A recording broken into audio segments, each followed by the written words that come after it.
बिस्मिल्लाहिर्रहमानिर्रहीम, अस्सलाम वालेकुम। माय नेम इज़ सफ़र एहसान and this is your channel physics का सफ़र। आज के लेक्चर में हम डिस्कस करेंगे पैरेलल एक्सिस थ्योरम की एक और एप्लीकेशन जिसका नाम है rotational inertia of a rod. इससे पहले हम पैरेलल एक्सिस थ्योरम डिस्कस करके आ चुके हैं और rotational inertia of a solid cylinder जो कि पैरेलल एक्सिस थ्योरम की एप्लीकेशन है वो भी हम डिस्कस करके आ चुके हैं। आज के लेक्चर में हम करेंगे rotational inertia of a rod. देखिए इसकी जितनी भी एप्लीकेशन है ना उसमें एक ही मेथड यूज हो रहा है। एक अगर आप बिल्कुल अच्छे से एप्लीकेशन कर लेते हैं बाकी सारी की सारी आराम से हो जाएंगी।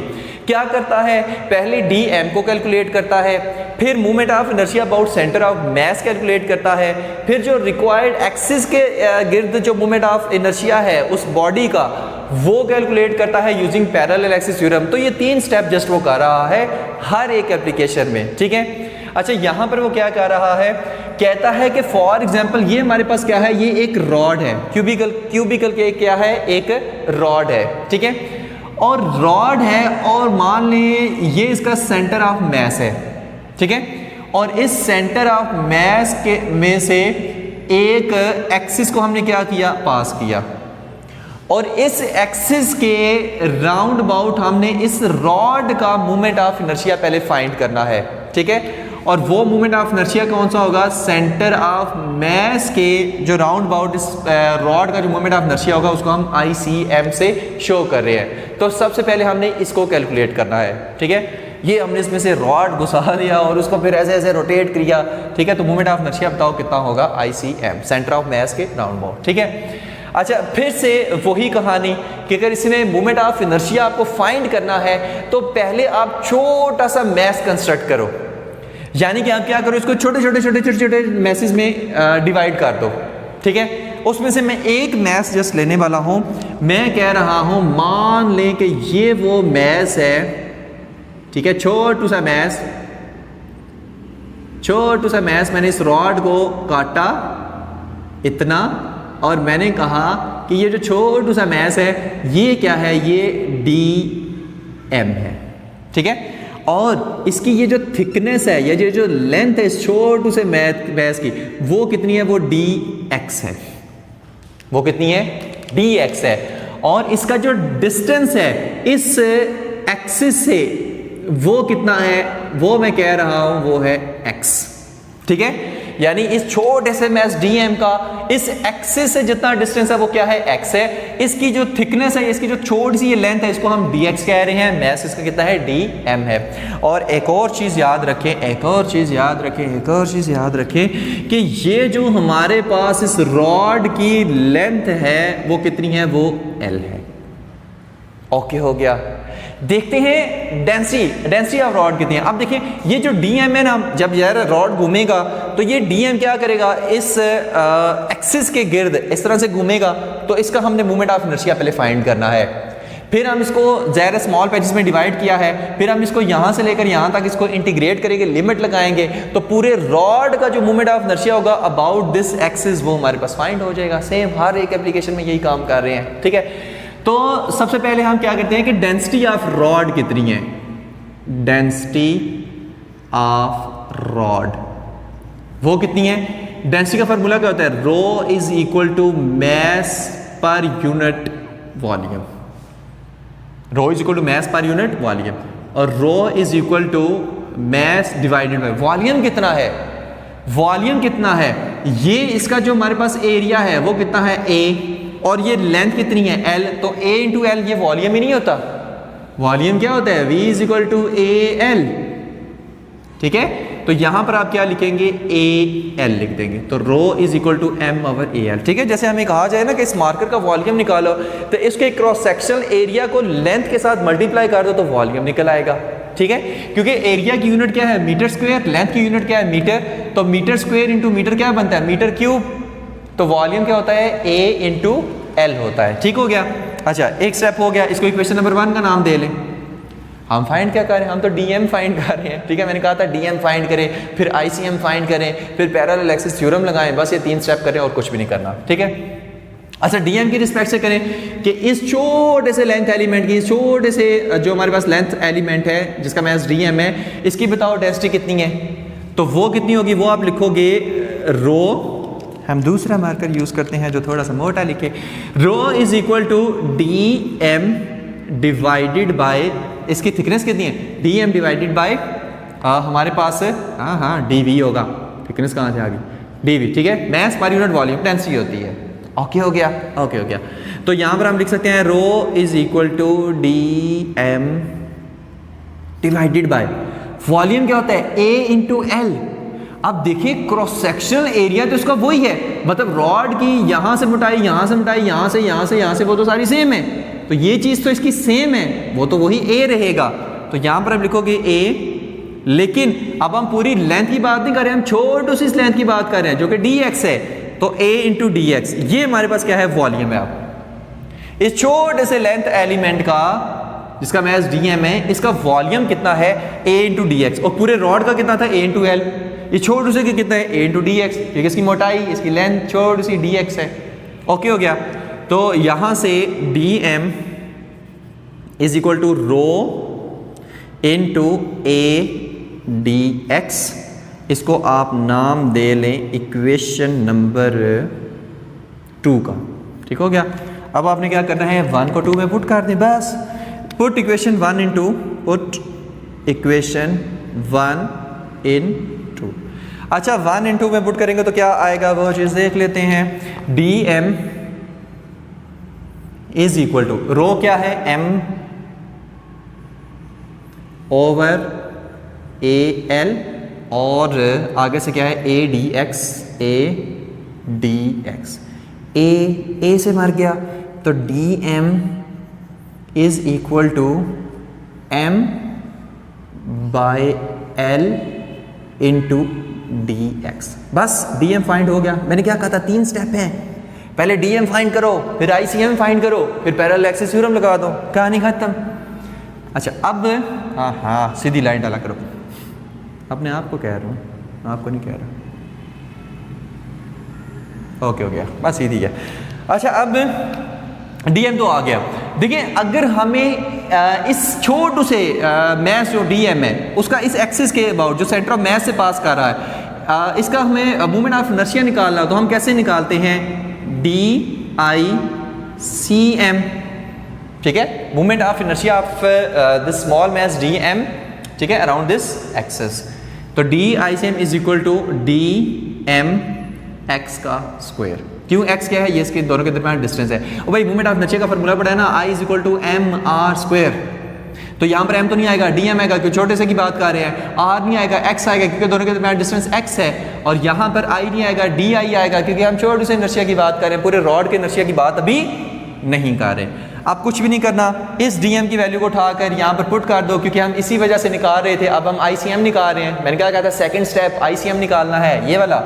तो D I C M, I C M से आइसक्रीम याद आ गई, तो डी एम कितना है, M by L, M by L x का स्क्वायर डी एक्स, ठीक है, ये था ना M by L into D x, M by L into D x, और ये एक्स स्क्वायर पहले से यहाँ पर मौजूद था। ओके हो गया। अच्छा अब पूरे रॉड का मूवमेंट ऑफ इनर्शिया इस एक्सिस के राउंड अबाउट निकालने के लिए हम क्या करेंगे, इंटीग्रेट कर देंगे। अच्छा इंटीग्रेट कैसे करेंगे, ये पूरी लेंथ कितनी है, एल है। अच्छा ये वाली कितनी है, ये तो एल बाई 2 है, ये भी कितनी है, ये भी एल बाई 2 है। तो क्योंकि ये राइट साइड पे तो एल बाई 2, ये लेफ्ट साइड पे तो minus L by 2। X axis की पे वैल्यूज इसी तरह होती है ना, राइट साइड पे प्लस में वैल्यूज होती हैं, लेफ्ट साइड पे माइनस में होती हैं। तो अब हम लिमिट अप्लाई कर देंगे माइनस एल बाई 2 से लेकर प्लस एल बाई 2 तक, तो पूरा रॉड इन्वॉल्व हो जाएगा, छोटा सा पैड इन्वॉल्व नहीं होगा। अब हम पूरे रॉड की बात कर रहे हैं, तो पूरे रॉड के लिए हम क्या इसको इंटीग्रेट कर देंगे और लिमिट अप्लाई कर देंगे। तो यहाँ भी इंटीग्रेट, यहाँ भी इंटीग्रेट, ये कितना आ जाएगा, I C M is equal to, अच्छा लिमिट कहाँ से, माइनस एल बाई 2 से लेकर प्लस एल बाई 2 तक, और एम बाई एल एक्स का स्क्वायर डी एक्स। बस क्या किया है, लिमिट अप्लाई कर दी है। और भाई हमने तो पूरे रॉड का मूवमेंट ऑफ इनर्शिया निकालना है इस एक्सिस के राउंड अबाउट, इसको तो हम सिर्फ यूज कर रहे थे। तो माइनस एल बाई 2 से लेकर प्लस एल बाई 2 तक लिमिट लगा दी है, ठीक है। अच्छा अब इसमें आई सी एम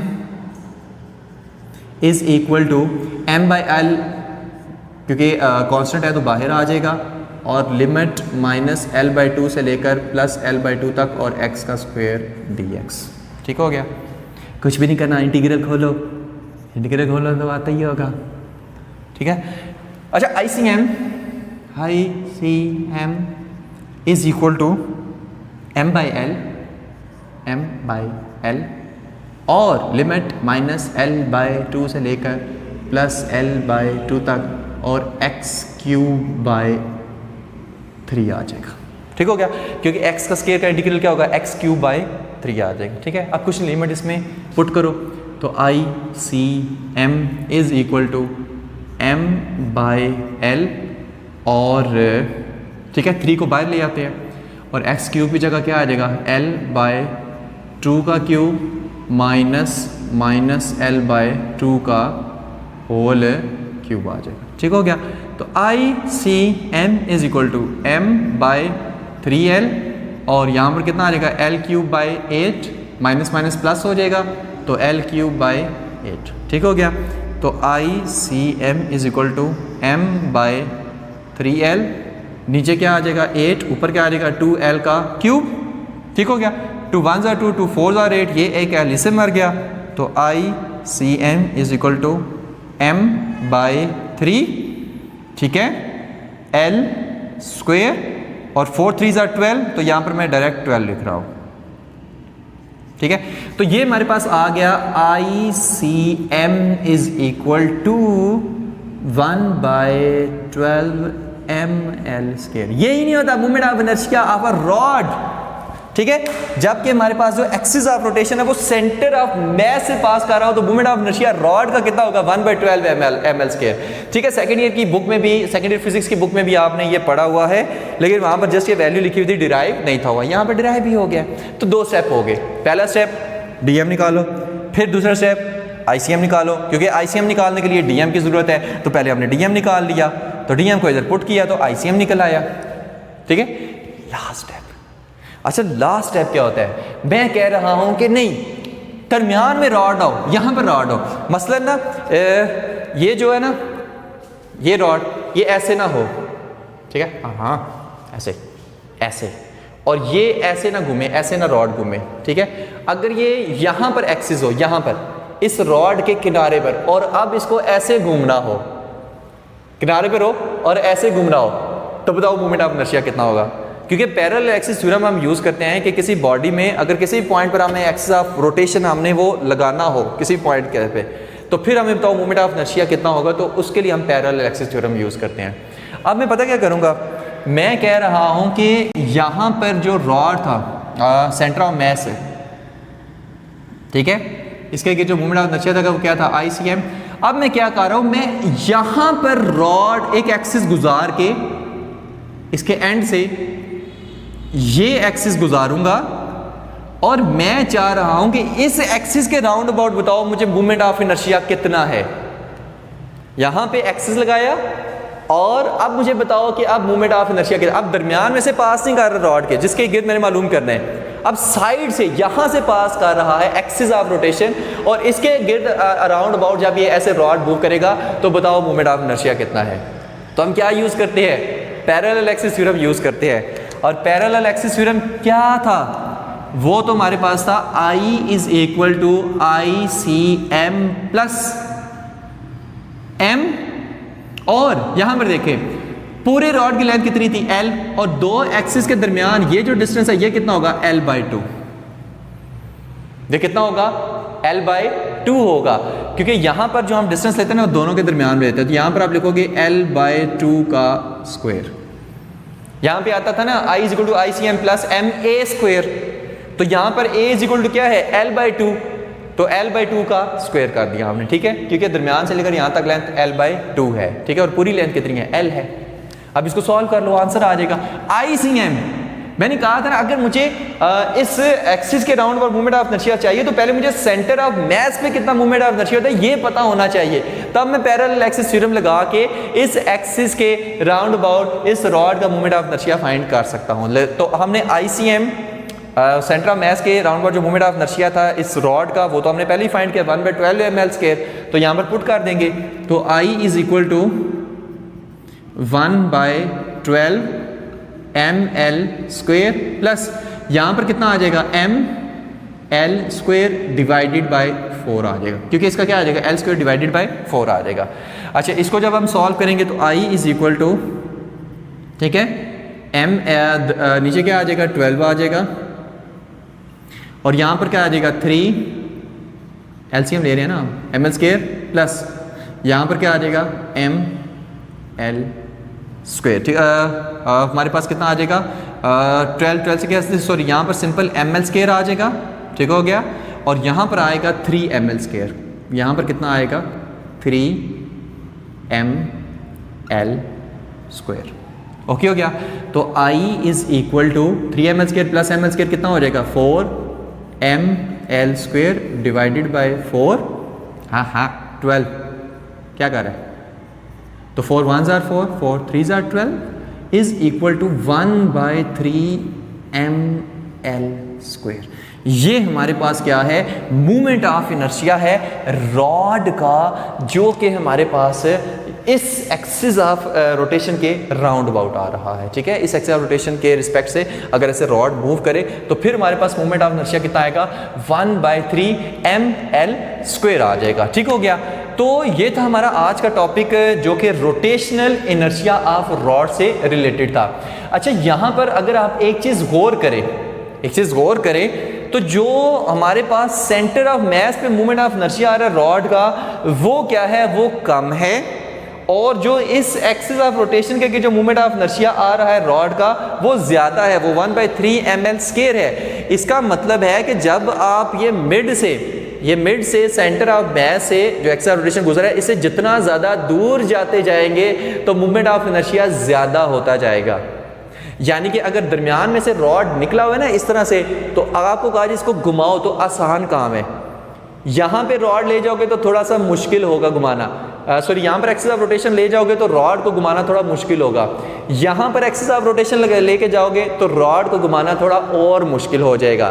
तो मूवमेंट ऑफ इनर्शिया ज़्यादा होता जाता है जैसे जैसे आप सेंटर ऑफ मास से या सेंटर से एक्सिस ऑफ रोटेशन को दूर मूव करते जाते हो किनारों तक।